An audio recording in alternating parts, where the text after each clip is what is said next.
Northwestern or wherever they are, all over the country, none of them have it like I do.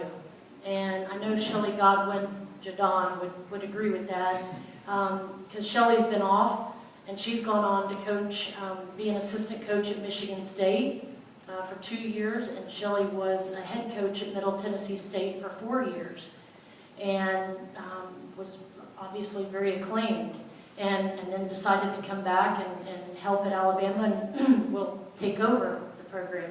Not too soon, but one day. But it's just not like this everywhere. We have the support, the love, the encouragement, and we've had a couple rough years, and the kind of outpour of support is incredible. And so that kind of, I'm going to leave that into Emily, but one more quick thing. I just wanted to say something to all the juniors in the room. Y'all are very impressive. And just to watch you grow up, I've been here 21 years, so I remember when Kristen Thomason used to bring Carter to our TTA meetings, and she was in a little, do we still say bassinet? Whatever you call it. That was old school, but you know, she'd rock her during the meeting so she didn't cry. And watching Bella grow up, I remember holding Bella over at the Swindles house, and it was like, this is really cool. So I just want to commend all of you for your accomplishments and watching you grow up, and what an honor to get the Will May Award. You know, Tara, it's all about sportsmanship and integrity. Calling on you again. No, but it is. It's about doing it the right way, because in life, if you don't do it the right way, then it's not worth doing. And it's about integrity and character, and I'm really impressed with the juniors. And you know what? I hope you keep playing. You can all play college tennis. I hope you do. It'll be one of the best experiences that you'll ever have. Cleat, you know, when you're talking about team, it's all about team, even in tennis. So I wish all of you well, and I hope you keep playing. But, and Keith, thank you. Keith has been with me through the good, the bad, and everything in between. And our team loves Keith. He's a second father to him. He does a great job with them. He's always the voice of reason. He's the steady hand. And that's not just for the girls. That's for Shelly and I as well.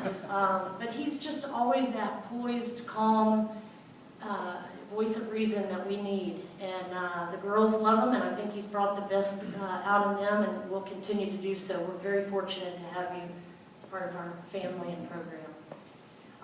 So Emily Baker is probably the best role model, the best mentor, the best example that I could have had coming to the University of Alabama. And I think when you think Alabama tennis, you think Emily Baker. So what I did was I reached out to a bunch of our former players from way back into my first signing class in 1997. Some of you weren't born then. And it's funny because they are all busy, they all have great jobs, they're married, they have families now, and they all responded. You know, it was a great response from all of them. And so I'm just going to read you, don't worry, I'm not going to read a whole bunch, but I'm going to read two of them from the my first signing class in 1997, 1998. This is from Jenny Ketchum. Jenny is a pediatrician in Nashville, and this is what Jenny wrote about Emily Baker. When I think of Alabama tennis, I think of Miss Baker. I have many fond memories playing at Alabama, and Miss Emily contributed to those wonderful memories. She was always the first person to arrive at the courts and the last person to leave on match day. She always ensured that we were well fed, cookies and all, full array of snacks and her special sugar cookies, and welcomed us into her home for holiday festivities, including Halloween pumpkin carving. Miss Emily's dedication and support were so special to our team and have helped make Alabama tennis what it is today. Thank you, Miss Emily, for exhibiting your love and passion for tennis. So that's one. This is from Wei Li Cheng. She was also part of my first recruiting class in 1997. She's married now, has a baby, and lives in Florida. She said, "There's no better person to be honored for this award. You've been faithful to this team since we were playing back in 1998 through 2002. I will always remember the support you offered to us, getting us drinks and bagels on match day, and of course cheering us on. We always loved coming to your house for gatherings. I specifically remember the excellent shrimp cocktail. That's always a winner. Thank you for all the years of support for Alabama women's tennis and men's tennis. I know I would speak on behalf of George and Billy Pate and Adam Steinberg as well, but I won't read to you anymore, but those are just a couple. Every player that has played in our program, including Shelly, Shelly's got a lot of stories on Emily as well, would tell you the great things about Emily and what she stood for, not what she stands for now.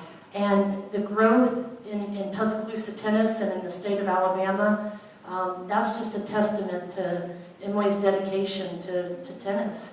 One fond memory I have, and then I'll pass it on to Keith, but when we were building our outdoor stadium, the existing stadium that we have now, we had to play one season down at the Red Courts. And so this was 2004. So we were celebrating Emily's 70th birthday. And it was March 19th, we were playing South Carolina. And we hadn't beaten South Carolina. I don't think we'd beaten them in my time at Alabama. We had a really special team that year. We had a little fighter on our team named Mary Muller, who I think probably everyone in the room knows. And so the lights at the Red Courts were terrible. And it was a really long, hard match, and all of a sudden it's getting dark, and the lights are terrible, and we ended up having to kind of move some matches. We had one player, Robin Stevenson, playing on this bank of courts, and then we had Mary Muller playing on this bank of courts. And Emily, we had this big party ready to celebrate, you know, Emily's 70th right after the match. Well, the match went on forever. I think we played like probably back then we finished matches, we probably played 5 or 6 hours. So we were down 3-2 in the match, and all of a sudden, little Mary Muller, who I believe was a freshman that year, from Argentina, so not real comfortable with yelling in English, starts yelling over all the walkway to the other bank of courts to Robin Stevenson. Just starts yelling for her, and I'm like, what is going on? So they start yelling back and forth. They were not on adjacent courts. They were like, you know, a good ways from each other. And they're yelling back and forth to each other, and Emily's standing in the middle of this. And long story short, we come back and end up winning 4-3, and I thought, they did that for Emily. You know, the heart, the fight, the tenacity, you know, the spirit, and, you know, it epitomizes Emily Baker and who she is. I wish that I would have been able to play with her when she was little, but I did have the chance to play a lot with her when I first moved here, and she was an unbelievable player. I would have recruited her for sure. But we're very fortunate to have her in our community. I'm so happy that she's been a big part of my life. I think that she has been a great pioneer for us with the USTA leagues and growing tennis, but most importantly, she's been a great example to our program, our girls, and to the coaching staff, to me personally. So, congratulations.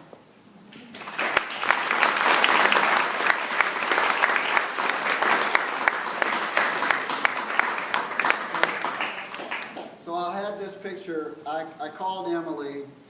I've talked to her the last several days, and so I had my special friends trying to find a good picture of her, and Carolyn trying to weasel one. I had Marla trying to find one. I had Christine trying to find one. And finally I said, I'm going to call Emily. So I called her, and she, you know, just didn't sound great, but she was happy to hear from us. And I said, Emily, I got a favor to ask. She said, well, I'll try. I said, I want a picture of you that I can put in the pro shop, that if somebody looked at it, they would not know it was you. She said, what? And I said, I want a picture of you when you're a little girl, when you played tennis, holding a tennis racket, that if somebody looked at it, they would have no clue that it was you. Would you know this is Emily if you saw it? So she said, I'll start looking. She said, you going to be there in 30 minutes? I said, yes, ma'am. 30 minutes later, here she comes, hobbling in the door with the 8x10 that you saw that was over there that Brittany has. And this was the picture. So I wanted that. I wanted this because so many so many of us didn't get to know Emily until she was older.